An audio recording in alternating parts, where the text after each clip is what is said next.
Well, good morning, everyone. I'm Sylvia, the crafty old lady. Today I'm going to show you one of the very first journals that I ever made. It's got a hummingbird charm on it, a made with love charm, and it looks like one of the charms fell off, and a homemade tassel.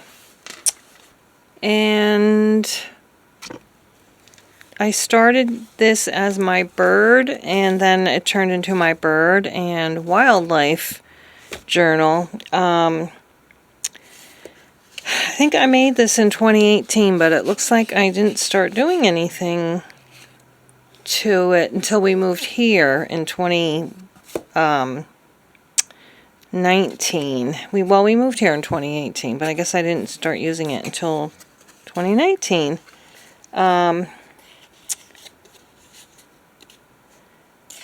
So I'll just go through it real quick. Every time I saw one of the birds, I got one of my old bird identification books out, and I put the date down and when we got it, or when I found it, I should say. So I've got all these things from 2019, and then we're still in 2019. These are all the birds that have come to our yard and the animals.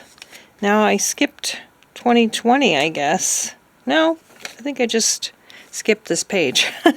This is 2019, 2022. We're still in 2019. Yeah, we had a red squirrel in 2019, but I didn't see any red squirrels this year. April, May 2019. Hummingbird comes every year. Cardinals are every year. Catbird comes every year. And then we really got into feeding the birds in 2020, during the pandemic. But this is 2022. I don't know why I didn't record anything from 2020. I must have. I can't imagine not, because that was like when we saw the most birds. But yeah, I did not record anything in 2020. That's so weird. Looks like I skipped a page or two. 2022, 2023. That was last spring. And then after he or she, I don't know who builds the nest, worked so hard, a few hours later it was all torn apart. I don't know what happened to it, but I was so disappointed. There is a swallowtail caterpillar. I think it's the black swallowtail. We're still in 2023. A frog decided to live in our little homemade container pond. That was so cute.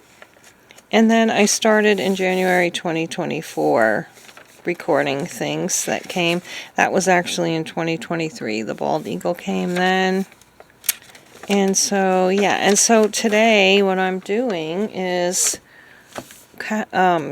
documenting a plant that we actually had rescued last year, and I'll show you that in a second. I'm going to print out a picture for it, but my printer's telling me I need to insert new ink, so I'm going to do that right now. Alright, so my husband has been busy building me some birdhouses, and I wanted a bluebird house, even though I'm not sure we can actually attract one here. I wanted a chickadee house and a downy woodpecker house, and we have some robin shelves, but I think I want to make one more because Phoebe's also like them. But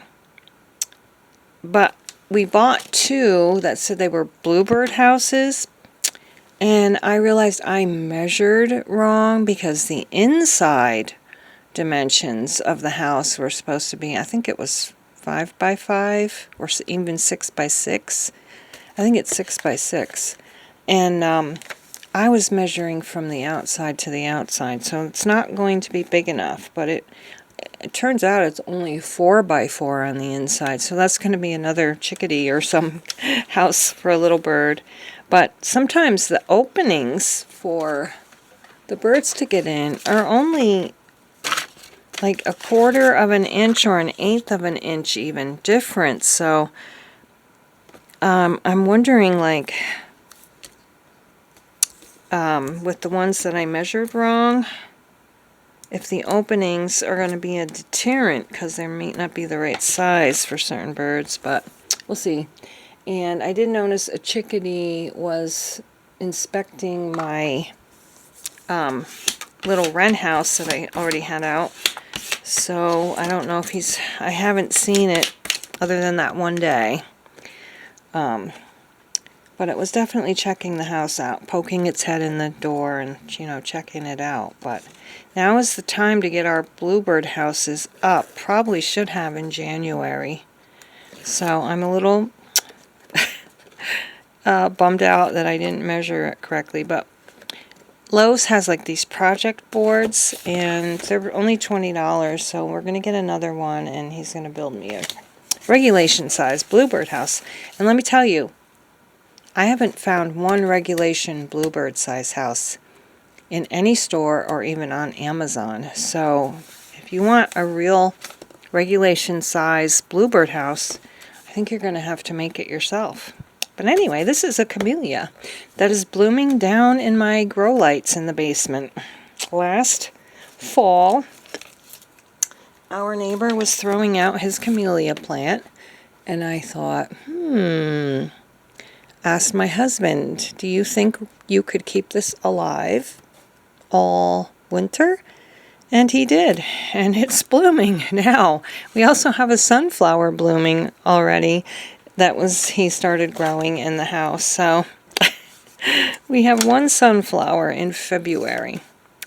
So anyway, I am going to put the date, which is 2/12/24. The rescued. I'm pretty sure this is how you spell camellia.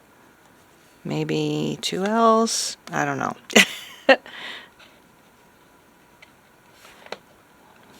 So we'll have a nice camellia bush outside this year. And maybe we can even save it through next winter. Who knows? But this journal, I've got 2 or 3 more pages here. And then I decided to use a different one that was already made. Someone gifted me I think it was my daughter-in-law, or one of my daughter-in-laws gave me a journal. I'll show that to you.